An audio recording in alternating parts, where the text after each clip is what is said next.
Greetings, everybody, and welcome. Today, we're going to have a little talk on some equity jurisprudence, and I want to welcome you guys again. We're back for more, so welcome to our little show, right?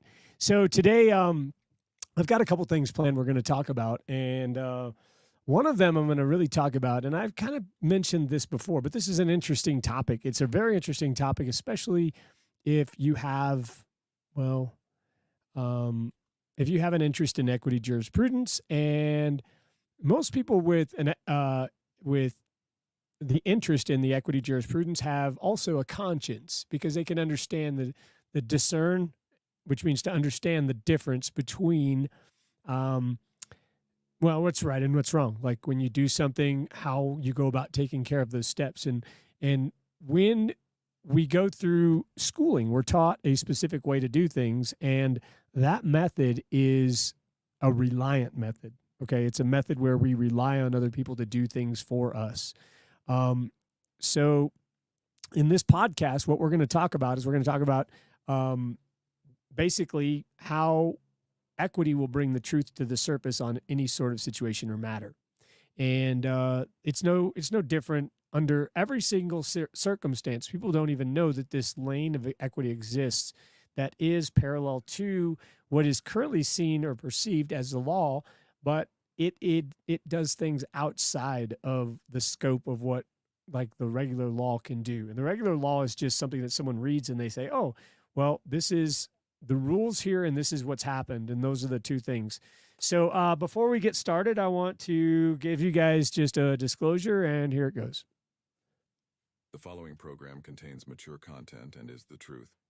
No part herein is intended to be legal advice and is for entertainment purposes only. Audience discretion is advised. Okay, so first I'm going to start off with sharing, and I'm going to share because sharing is caring, and I care about you guys. So first of all, we like to show you what we just had. I had a guy that, now it's funny because sometimes we expect things to happen on a certain timeline, and, we're like, oh, this didn't work. Or, there's a lot of times where people have maybe been upset with me and like thought that maybe what I did didn't help them at all, but they didn't go back to see or ask and come to find out that, well, they have something that's very different. And I'm not saying this is what those are, but this is one of the things we just had come in, and this is one of our successes. So you'll see that the score change went up 177 points. That's not a joke, folks. That's serious. And we've had this happen many times. Like, this is just one of the many things that we have happen. So just know that it exists. It's out there for anybody to utilize if you just learn what the whole entire paradigm and how it works. So as we talked before, and as I've spoken on this subject before, equity jurisprudence is a branch of law, and it is evolved to address the limitations and rigidity of common law. So people that are out there trying to do things in law, when you guys are seeing Title 42 stuff, that's all at law, and that's actually under wartime powers. So you're not going to get any traction on that or remedy as a private person in that realm. So Joseph's story provides a seminal definition stating that equity is that portion of remedial justice which is exclusively administered by courts of equity, as distinguished from that portion which is administered by courts of law. Okay, that's on page 1 of equity jurisprudence, folks. Page 1. That distinction highlights equity's role in offering flexible and fair remedies where common law, it falls short. The common law can't get this stuff done, folks. I'm telling you, I've told you, and it's right there in the book that they have to go by. Equity came about again, as I said before, and I've mentioned these things, these reminders, because the more we hear these things, the more you hear the truth, the more you learn the truth. So the truth will be revealed, folks. And that goes with everything. Look, we can sit back and stress about things and worry about whether, things are going to work out a certain way or whatever, or we just move on. We move forward and we take care of what we need to take care of. And I I have, things that obviously have come to my attention very recently, but I'm working on taking care of those, but I can't do that in the past. I can't live in the past, you guys. So I have to, kind of move forward and do whatever we got to do to make this a magical experience for those that are really trying to apply themselves and want to learn. Now, I talked about this earlier, and I put it into the class before I continue. The reason, and I've talked about this so often, so many times, I can't even believe that there's just news going around or spreading around that the executor letter is somehow, or executor something is going to somehow get you something. The executor letter is to hold and occupy an office. It is not to operate because it is statutory. Once you choose statutory, you waive equitable. You waive it. It is gone. It doesn't exist anymore. So that's why I'm teaching that. And I'm teaching you guys the reason. I don't want you guys being misled by whatever. I don't even know what motivations would be to mislead people, especially, with what we've, as far as the community we built and the knit how tight we've made things. So I'm very pleased with the help that we have now. All the admins, you guys, 100%, I would trust these people with my life for real.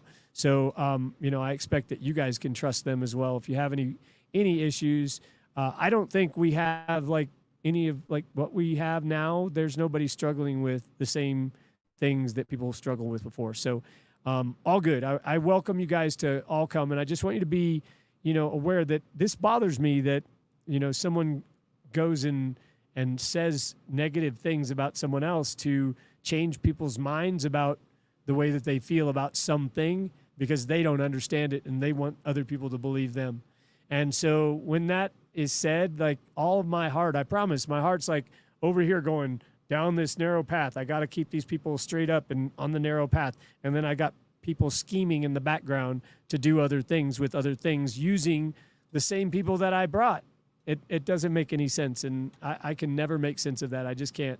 I'm sorry. So anyway, let's move on. The establishment of the Court of Chancery in the 14th century, it was a pivotal moment in the evolution of equity. And the court became known for the ability to issue remedies, such as injunctions, which are orders, or to do or refrain from something. Okay, we talked about that briefly. Specific performance was ordering the fulfillment of a contractual obligation, and rescission was a cancellation of a contract. Okay, these remedies are available in common law courts, which typically only awarded monetary damages. Over time, Chancery developed a robust body of equitable principles and precedents that supplemented the common law. Equity is deeply rooted in moral and ethical considerations, okay? So before someone leaves, they should give the person that they had an agreement with notice, right? So if someone's going to go do something different than what the status quo is, you need to give notice to remain in honor. Otherwise, it's not equitable because the people that are around you deserve to know what your plans are as well as you do, right? I mean, that's just part of you want to do business. I want to split and make sure you get what's fair for you and I get what's fair for me. The only time that someone would not want to give notice is if they are doing something that is not going to be approved or it's not going to be looked on favorably for them because their intent is not pure. That's the only time. That's the only time, folks. The only time, I'm going to tell you this too, again, one more time.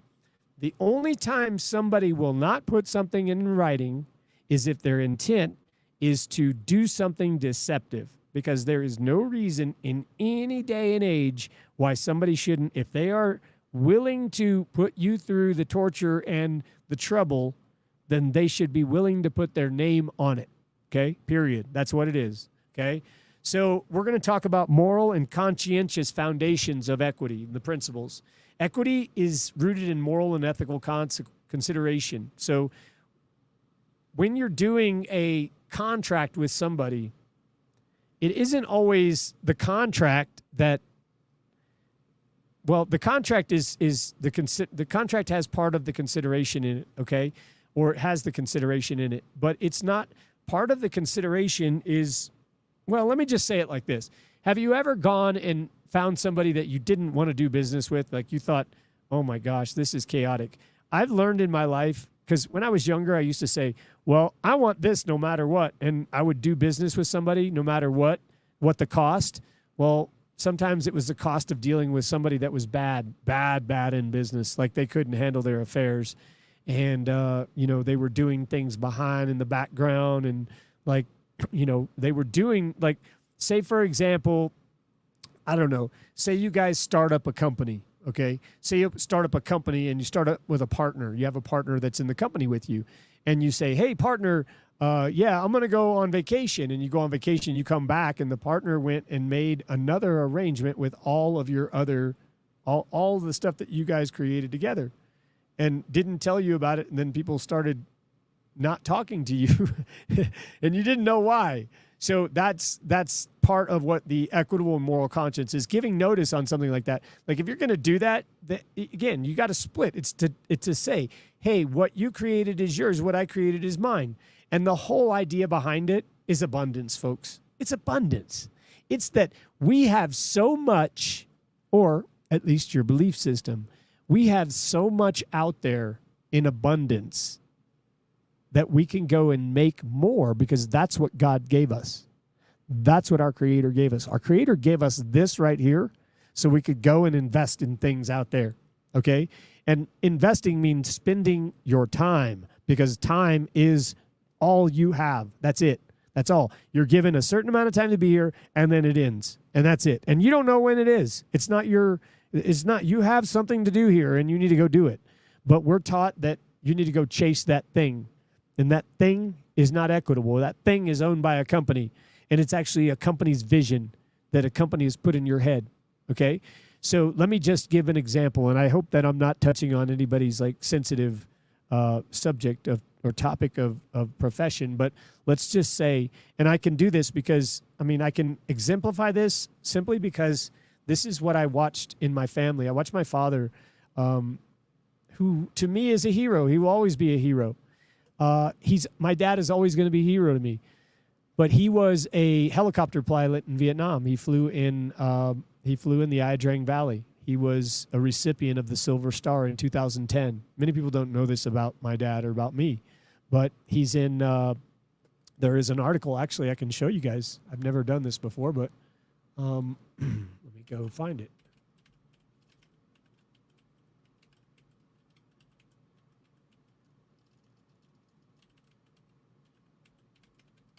So this is a really cool article. So this is actually, it's still on there. So I'll show you guys or I'll just move it over. How about that?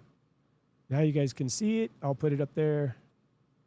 Oh, that's still the right one. Okay, so let me go change it. I'll just change and then present it again. I have never done this before, and I hope it's okay. Okay, so anyway, this is my dad, guys. So this is my father, and the story is Frank Marino, whose Vietnam experiences were portrayed in a book and movie, has been recommended for the Medal of Honor. And he was a soldier once. Now, I'm going to explain some equity in this, guys, because there's a lot of equity in this story. And this book, it was done by, let me see.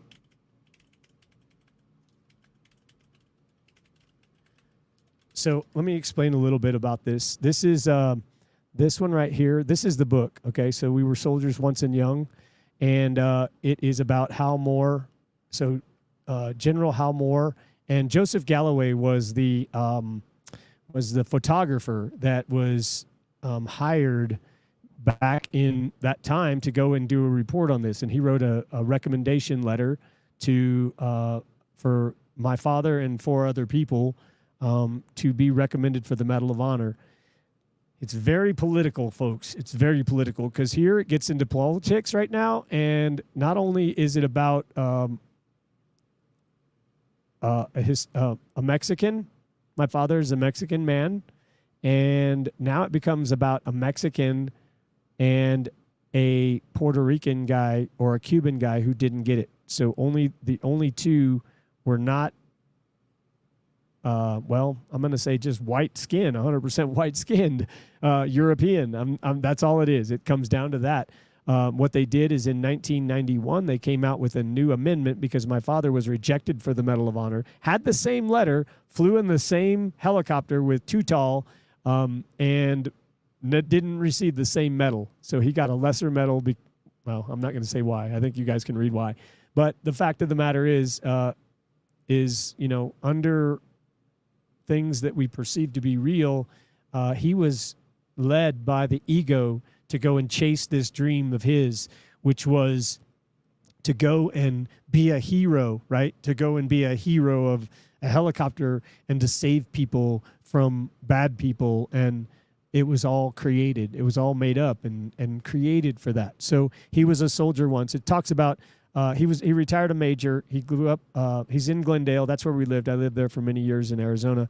And on November 14, 1565, he was at landing zone X-ray. So they call it LZ X-ray in the Iadring Valley. And at that time, the helicopter dropped 450 American soldiers into a clearing where they were immediately surrounded by 2,000 Vietnamese soldiers.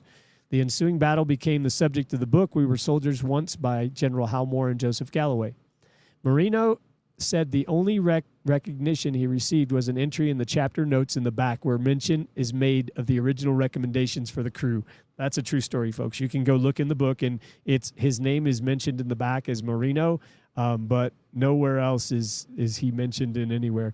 And I'm not complaining. The truth shall set you free, and we all know. The book was made into a movie with the same name by Mel Gibson and Sam Elliott. While Marino is not portrayed in Hollywood version, this combat veteran was awarded for Distinguished Flying Cross for his real life heroism. Now, in 2010, my dad got the Silver Star awarded by John McCain. Ugh, if that isn't disgusting, I don't know what is. But he received a medal from John McCain in 2010 for the Silver Star, and he's still, to this day, they're waiting for him to just pass on, is what they're waiting. This is, like, guys and gals, I've watched this. I have watched this pattern over history, and you guys look, it's the people that are given these medals are the same bloodline that we're talking about, and that are continuing all this stuff. They want to stay in control, and they want to keep awarding themselves, and that's it. Exclude everybody else, because you're not part of our clique. He says, I was a frequent witness to feats of heroism, acts so clearly above and beyond the call of duty on the part of the volunteer helicopter pilot crew. That's what Joe Galloway said in his letter. Joe Galloway was a Times reporter. He was a reporter for like 17 years or something, but he said in my 17 years or my 11 years or something, but it was above 10 years. He said, I've never seen the heroism arise to such a level in all the battles that I've been in. And he named like 3 different battles that he'd been in as a correspondent, and he had never seen that. And all the time, it's right here. Yet and all the time, I never saw more savage combat than I did in the 3 days in LZ X-ray, nor men more brave than those who literally kept us alive by fighting their selfless actions of flying time and time again into the heart of combat in helicopters that were unarmored and essentially unarmed. And that's true, guys. I can tell you, like, I'm getting emotional because I remember my dad, like, he still tells me, or he still told me recently, about how when they would, guys can see this in movies too, but he's like, that's totally real, when they would take buckets of water and just dump them into the helicopter, and all the blood from the wounded soldiers would just dump out the side. That was just like a normal thing. Clean it out and go back out and get more. And that's, it's really sad what they do to people and get them to believe and think. Without them, America would have lost its first major battle in Vietnam. We know the real true story about that now. Marino earned a Purple Heart and a second Distinguished Flying Cross after being wounded himself, rescuing wounded in January 1966, about 60 days after the Battle of LZ X-ray. He was featured in the book Battles in the Monsoon, 1st Cavalry Division, first year in Vietnam, by military historian General S.L.A. Marshall. I've talked about that to you guys. His helicopter was shot down, and he spent the night under siege with 12 other American soldiers until we were pulled out the following morning. He said, ironically, though repeatedly risked his life during 2 tours of duty in Vietnam, he still marvels at some narrow escapes while growing up in Dos Cabezas. So my dad grew up with dirt floors in his house. They didn't have windows. They had my granddad died from black lung in Dos Cabezas, Wilcox area. He and his younger brother had a summer job caring for 2 Dobermans, which the owner of the mascot mine had left to keep outsiders off the property, he said. The mine was 5 miles from where they lived, so Marino and his brother hiked up the mountain, engaging in a reconnaissance of everything along the way. We even found a herd of horses running wild in Dos Cabezas and ultimately picked 2 out that allowed themselves to be ridden, and we enjoyed bareback riding with nothing else than a rope halter to control them. How we lived through those escapades really escapes me. When Marino was 12, his father, Angel Marino, was hospitalized with minor silicosis. So my granddad died of black lung. And, so, I mean, that's commerce. So he went into a place to do something for people in commerce. And the result of the work that he did ended up killing him. And, well, because he didn't know who he was, he ended up just dying and no one ended up with anything. And that's it. It just was his death. And it's sad. And it just goes on. And that's the way trust works if you don't know how it works. It's just the way it works. Their default, their automatic path down to wherever is the path of least resistance. And it doesn't involve anyone else. That's the way it goes until you know. If it happens to you guys, if you guys have an estate that's probated, well, and this, again, this is not legal advice. This is just something that I heard from this thing that poofed on my shoulder one day. It just, poof, it was like right here. And I was like, what's up with you? And it just started talking to me. And so I started listening. And yes, I've had a mental evaluation. And yes, I passed it. So anyway, my father said, in essence, I became the man of the house at an early age through my mother aptly picked up reins and led the family until I produced till I graduated from high school, joined the Army, and left for the next quarter century. My dad was in the military for 24 years, and he retired a major in 1978. We lived in Mississippi at the time. He retired in Jackson, Mississippi, and shortly after that, we moved out to Arizona, where he was in audit services from. He worked out in Mississippi Power and Light, and then we transferred to Arizona. So I fit pretty well in with the group, but it was difficult to growing up because whether anyone wants to face it, ethnic issues were prevalent even more. It doesn't change. Some things don't change. Living in Dos Cabezas and commuting to school by bus was a real bummer, he said. When school was over, we retreated to our own little world 15 miles away. Marino remembers working weekdays for the Holland family, owners of a Rancho Zacatal, which produced show cattle at the time. I worked directly for a groundskeeper, a gentle old man who was my mentor during those difficult times, he said. Sometimes I was permitted to join cowboys at the cattle pens and care for the bulls being groomed for the shows. On idle days, I loved to hike over the mountain ranges with my trusty .22 rifle, just enjoying the weather and the sights, he told the Ranger News. Marino played Wilcox High School football for one season, but never caught the eye of the coach, he said. One big drawback was living in Dos Cabezas because he kept me from after-school practices with the team. Marino followed the Korean War closely at every turn because of 2 cousins that were serving. My most vivid memories were the pictures of Life magazine in the newly introduced Air Force jet planes and encounters with the then emerging Russian MiG-15 jets. He said, when these cousins visited us and I saw them in uniform, I knew that this was what I wanted to do and try anyway, said Marino, adding that he couldn't know that he would pursue a career in the Army. One was the most influential persons in his life was a high school band teacher, Mr. Thompson, who was active in the Civil Air Patrol. He taught one of the first subjects in aviation in the school back in 1955-56, and through an affiliation with the Civil Air Patrol, I got a ride on a C-45 twin-engine propeller-driven light transport aircraft. I believe this provided me the greatest incentive to fly, he said. I never really knew how I would do it, but I knew someday I would. Marino graduated from Wilcox High School in 1956. In January 1961, he married my mom. Amazing mom. She's awesome. She died in 2008 of cancer. And they met in Jacksonville, Florida. And I just actually went back last year, kind of a revisit for myself and kind of a healing thing visit where, like, I remember vividly being a little kid, and I remember my mom pushing me in the stroller. I remember being in the stroller, and I remember her pushing me on this marina in Flagler Beach, Florida, on the pier at Flagler Beach. And so I had an opportunity. Like, it was kind of weird how it worked out last year because I didn't plan on staying at this place, but I ended up finding a place like close to the beach. And lo and behold, it was right across, like, from where my mom took me on the pier. So it was kind of like a refreshing thing. And I haven't really talked about that before, but that's a true story. So the my dad graduated from Wilcox High School in '56, married my mom. They lived there briefly before my dad went to Germany. He went twice for officer candidate school, and he never accepted until the war effort. So they rejected his application over and over and over.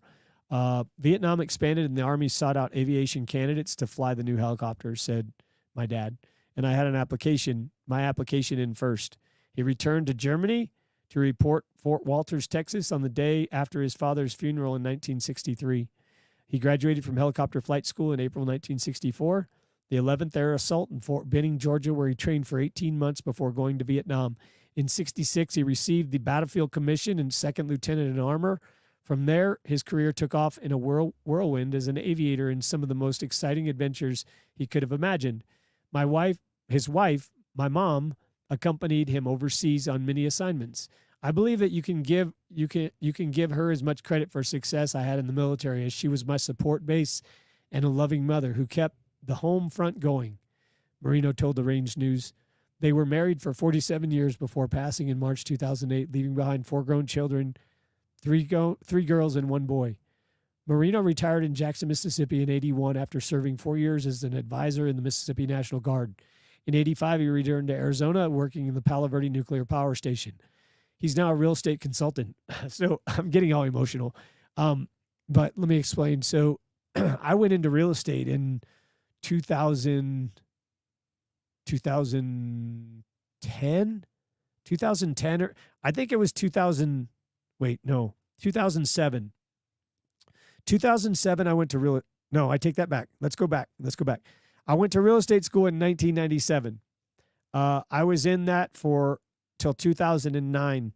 In 2007, I went and I was hired as a recruiter for Remax Professionals in Glendale, Arizona, which is a very, very high prominent sales team that Nate Martinez and Frank Russo run. And these guys are really top notch guys in the real estate field. They don't understand what I'm teaching. They don't understand trusts and things like that, but they understand real estate, which is, it's strange because people are trained in a specific field, but they're really good at what they do.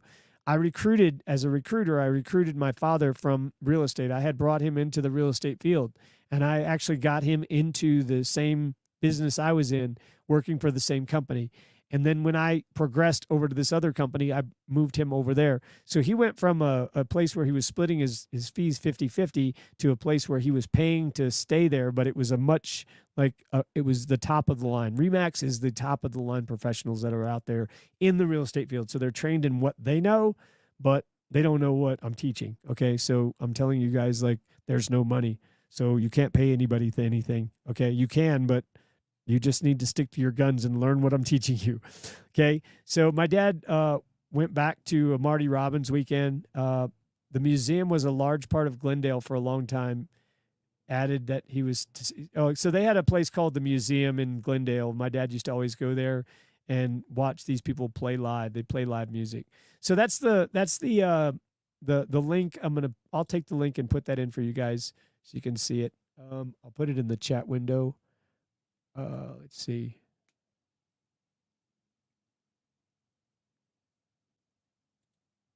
Okay. Yeah, so that's where the article is, guys. You can see that. And the other thing too is that you'll find that I've been working on some things to try to fix this whole scenario in the way that it is right now, because it's backwards. It's not right the way it is. It shouldn't be like if other people were in the same vehicle and they got the same thing, then I mean, you either like do one of two things. You either take theirs back or you give the other guy the other guys what they deserve. Now, I want you guys to know like the statistic of a gunner making it out of a helicopter after a tour in Vietnam is like it's less than 20%. Like people, they didn't make it out of there. Those guys were sitting in the window like sitting ducks. And if you get rid of the gunner, then nobody's shooting at you, right? So well, the incentive was to get that gunner all over the place. So they didn't make it a lot of times. And this guy Kumba, he made it, man.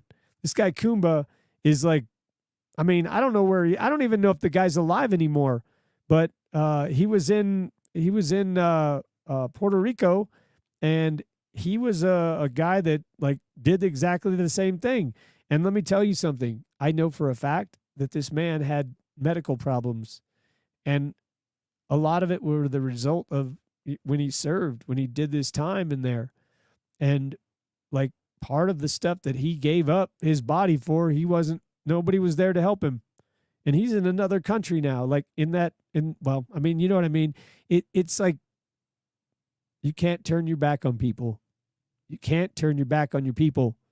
You can't turn your back on the people that did the things, even if it's just a perception.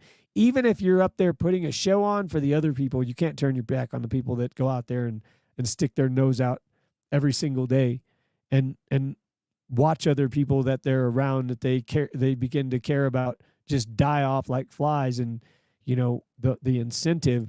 Here's what gets me, and this is why I teach what I get and what I teach. Because if you don't know that something is out there for you to have for your family, that it was intended for you, then you don't know to go get it. If someone died that you don't know about and they didn't ever tell you that you were related and they left you something, then how are you going to know to go get it? You're never going to know. You'd never know. So what if I tell you this? What if I tell you that when you are brought into this world, you are given or assigned numbers? And nobody tells you about those numbers or exactly what those numbers are. They tell you about numbers, but everything tied to those numbers it's like, get that thing away from me. It seems like it's bringing you down. Why? Because it is. That's all it can do. And that's all that debt can do. And that's all that debt is debt is sin, folks. Debt is the ultimate sin. It is the existence of what the sin is. So you can't say that, you know, you want to do something one way and yet you're going and doing it a completely different way at all other times. You can't be operating as in two different realms at one time.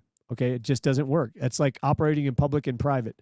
You can't go in, and here's another thing. You can't go into a place and say, I'm an heir.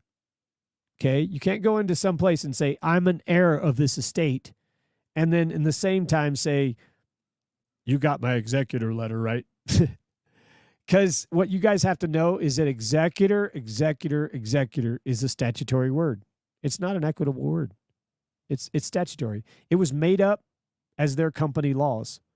So you go down in their company laws, you start playing in their company laws. Well, now you're subject to their company laws. Because waiver and consent, the selection of one thing is the elimination of all others. If you could pick more than one thing, that would be called polygamy in marriage. And we are not polygamists. And we are not polygamists in the sense of equity either. Okay, you can only be either public or you can be private, or you can not know who you are and tell other people that they need to go and do these things that are inequitable too, because you don't know who you are. So when people are telling people to go and be the executor, that is wrong. Okay, that is liability written all over it. So that is incorrect and it's wrong. And equity will tell you it's wrong because you can't be two at the same time. And if someone doesn't understand that principle and is trying to teach something, then they are not in a position to be teaching. Okay, that's all I'm going to say. They're not in a position to be teaching you about something that they haven't realized how it works yet. And these things, equity is so important, folks. It's not something you want to play around with. When you assert something, you can have everything you want as long as you know what you are. But the moment that you hesitate or you're apprehensive, then it becomes a problem, and that's where we end up losing. We end up not getting an equitable remedy out of what we're trying to accomplish. And like, we have to remain in equity with clean hands, and we have to, the people that we do business with. I mean, maybe this is an example. What I'm giving you in real life is exemplary, and it's a good example for people to see that, I mean, everything that I've said to you guys as far as being members, I've 100% like been straight up and transparent with you. Okay. The times that people lose or don't comprehend is when they don't know what the next step is, or they think they've finished it and they haven't. There's a reason why the maxim, equity will not perfect an imperfect gift, exists. All right. Now, you guys know, I'm going to give you an example, but you know already what happens when you pay something to somebody before you get it and you don't know who they are in some circumstances. I'm not saying everyone, but I've had certain circumstances. Now, there's a lot of people that won't even go on Facebook and won't even pay. They won't put anything on there because they're like, oh, no, I ain't paying anything on Facebook. Forget that. I'll meet you in person, and we're meeting at the police department. That's really smart, because there's a lot of people out there trying to scam other people. And some of those things where they say, messages or messenger, they want you to get WhatsApp. That's a scam, guys. All of that is a scam. It's a scam. All of that. You can only find, those things that are too good to be true are too good to be true. That's the reason why they're too good to be true.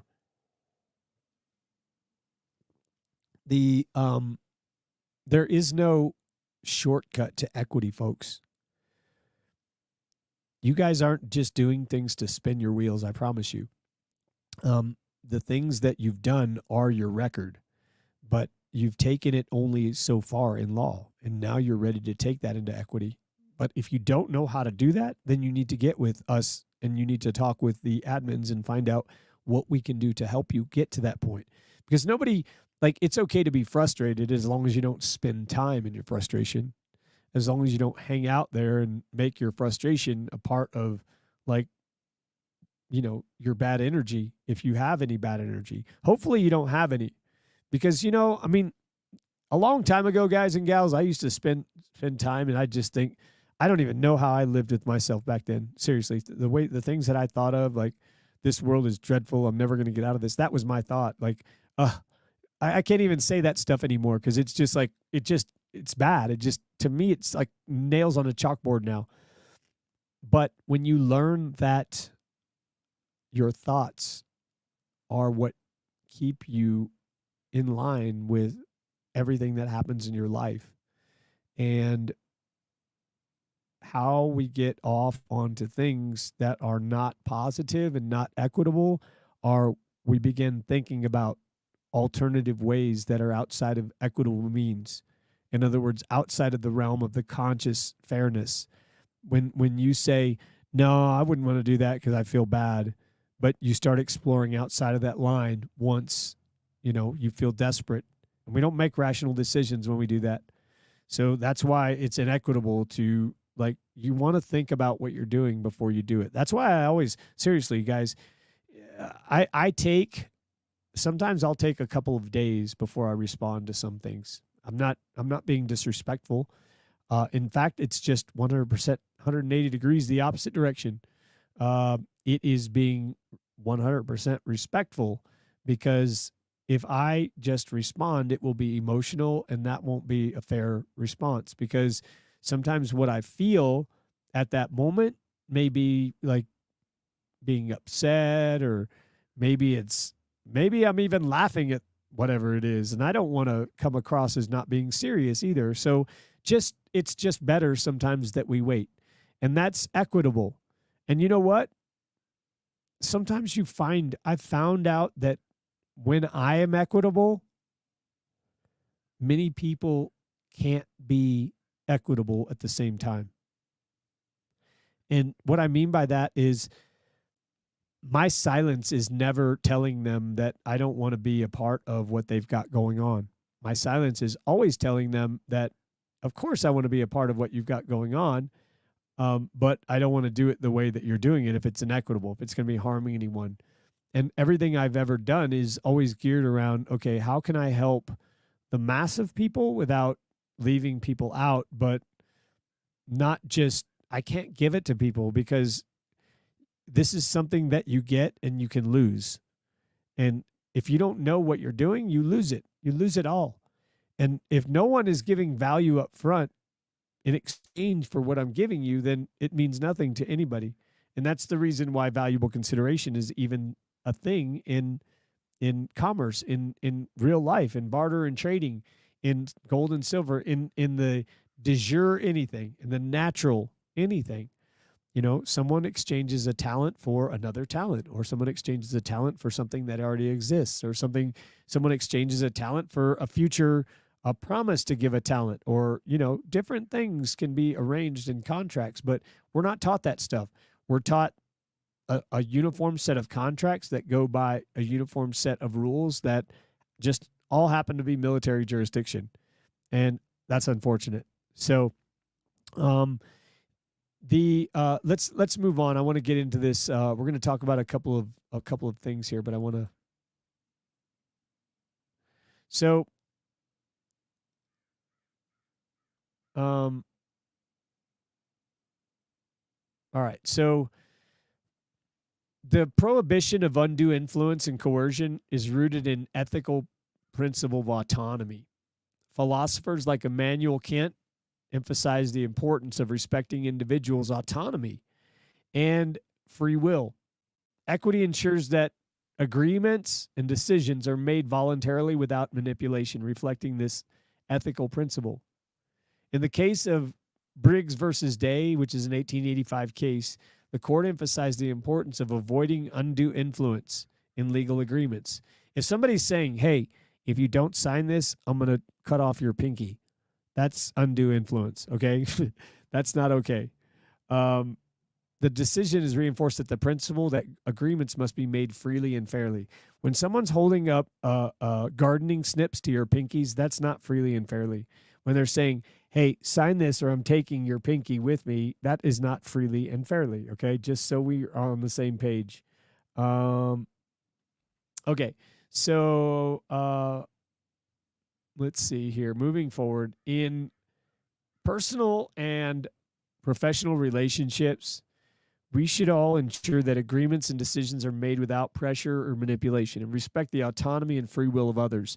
We should also have the ability to stand up for ourselves if somebody wants to challenge us as to whether we have the authority to do something. When someone tells you guys you need to sign it this way, and you ask them, you say, are you saying, is that like legal advice? Are you giving me legal advice?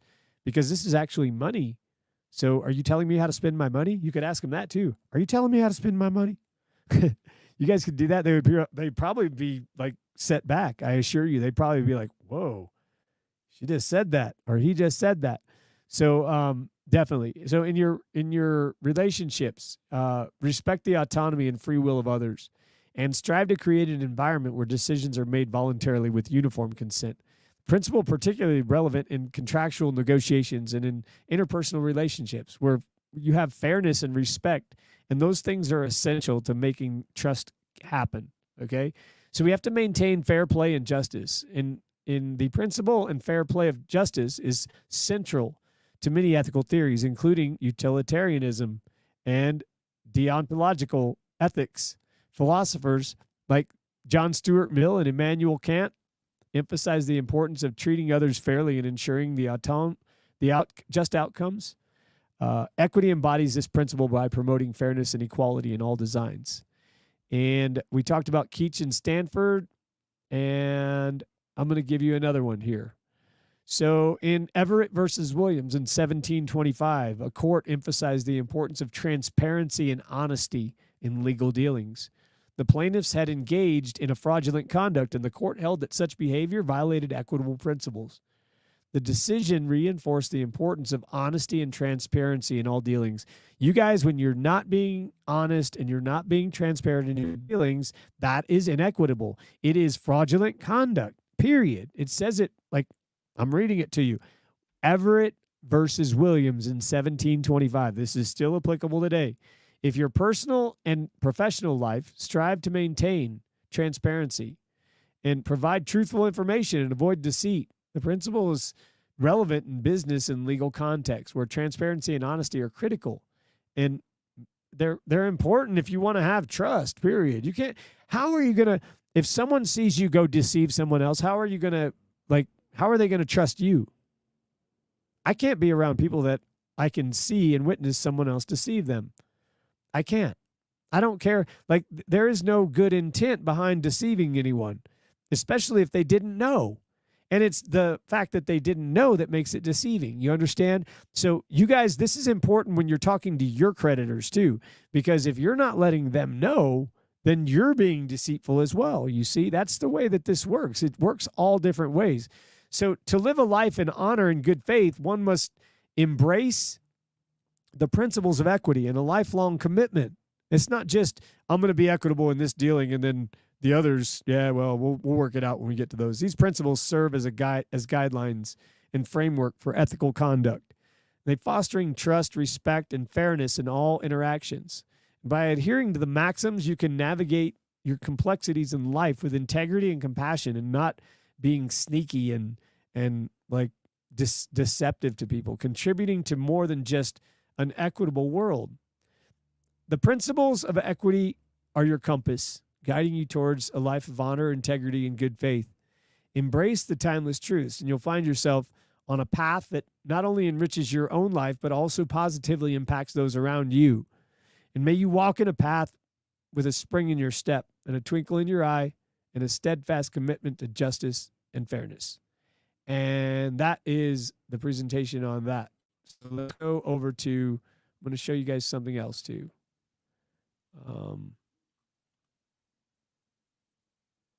Okay, so we've also, going back a little bit to,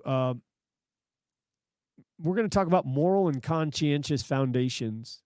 So equity is deeply rooted in moral and ethical considerations. It aims to achieve justice on fairness and specific circumstances of each case, okay, rather than strictly adhering to rigid rules. Story emphasizes that a court of equity acts upon the person, and his conscience is affected. His conscience, folks, not his legal description, not his straw man, not his sestake, not anything. His conscience. This is a man's conscience. That's why we do equity, because you can't appeal to the conscience in law, period. Okay? This means that equity courts focus on the fairness and intentions behind actions, taking into account the ethical dimensions of legal disputes. So going back to equity and statutory, okay, the difference. When you guys choose one, when you choose to go down below, you're up here with your creator, okay, you're up here with your creator, like way up here in the clouds with your creator, and you're like, no, I want to go down and do this statutory stuff, this madness.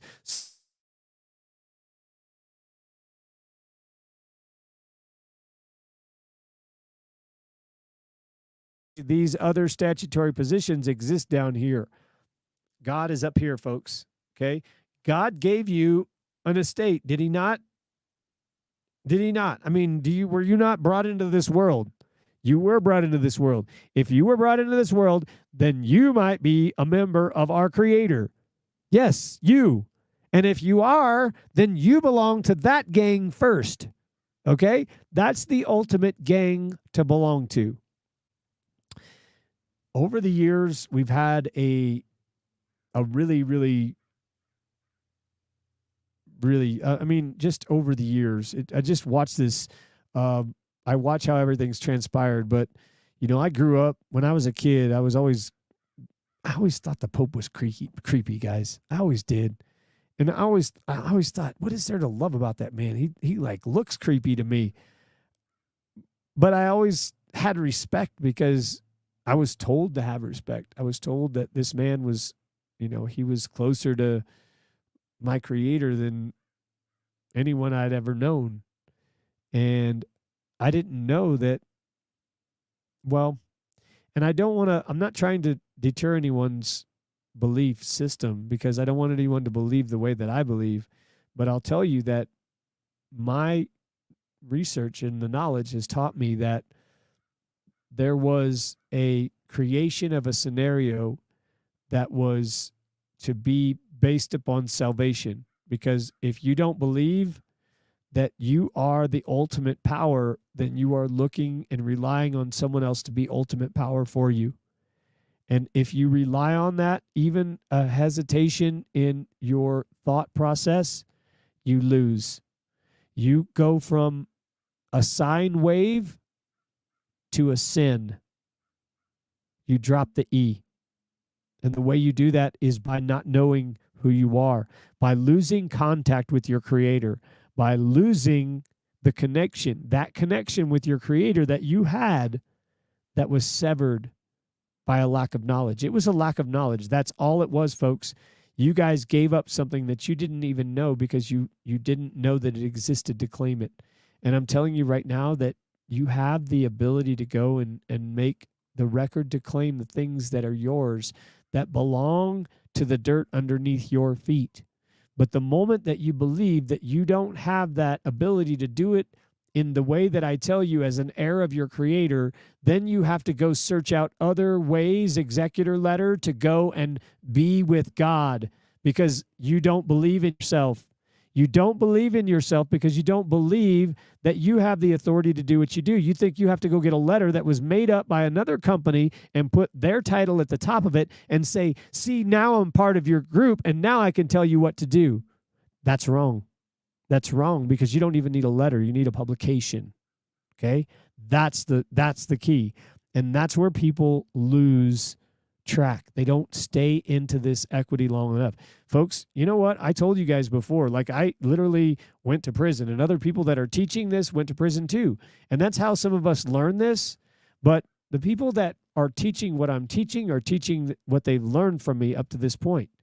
And I'm not done. I haven't been done teaching. And if you guys think that you've learned it all, you're crazy because this is something that people study their entire lives and never learn it all. So you just have to be very cautious and precautionary in what you do because people will take advantage of other people when they see that they have an opportunity to do it. And, it's like I feel bad sometimes because I feel like I should be, keeping a better eye on some things, but, I can't do everything all at the same time. I can't. I just can't. I just have to trust people that people are going to make the right decisions and do the right things. And, if they don't, then, I have to live with that fact. It just is what it is. I can't change people and make anybody do anything that they don't want to do. And people are going to go and be who they want to be. I'm just really, I'm saddened. I really am because I expected more from a lot of people. And, I don't feel like those people they honored what they said they were going to do, and it leads to disappointment, and it leads to these lessons where I want to give you guys and teach you more of why, because you deserve an explanation. Like, let's turn this into a learning experience, and you deserve the explanation that that exists. I mean, it is what it is, and I'm not gonna like go and spread people's business, but I think that if you guys really want to, if you want to reach out, I'm not like I said, I'm gonna be honest, but I'm not gonna I'm not out to ruin anyone at all ever. That this has never been This has never been about me, ever. People think that, sometimes people think that maybe I'm dragging this out, or how long are we going to sit in this and do this notices and stuff. Well, that's up to you guys, because you've got what you created now and you just got to go enforce it. But that's part of where your knowledge comes in. I'm teaching you that every week. I give you guys the stuff every single week and I teach you how to do that. But you have to go and apply it. And, well, let's just take another look over here. I'll show you guys again.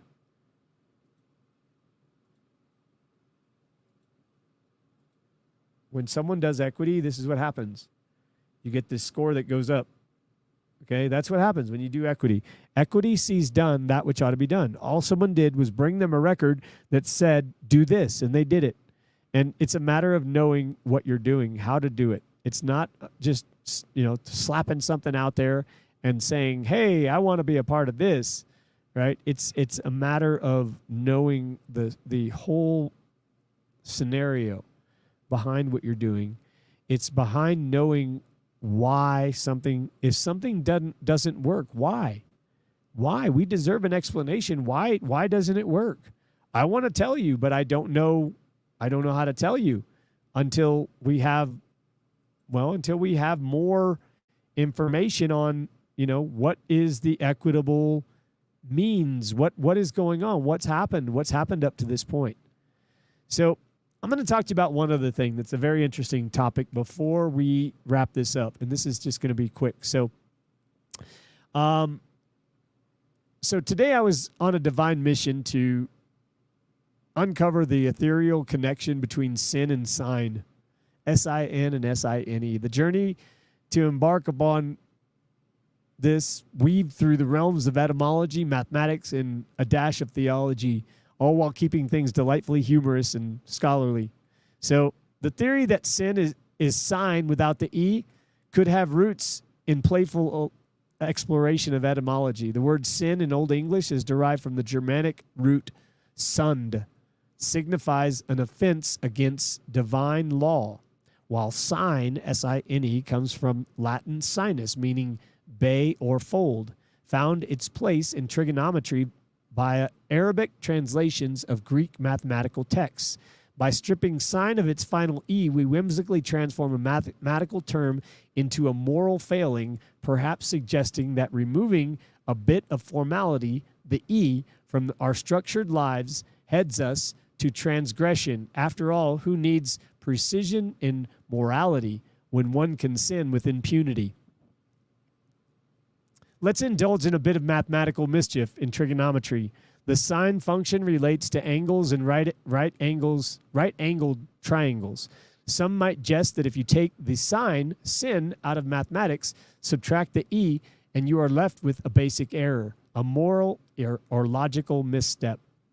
This aligns with the idea that removing a crucial part of an equation or life leads to imbalance, much like sin disrupts spiritual equilibrium.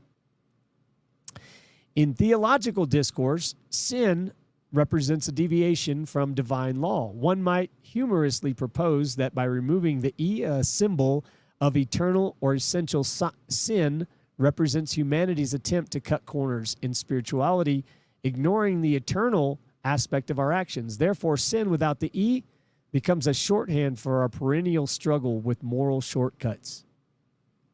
Let's heap back. Theologians and legal scholars alike have debated the nature of sin.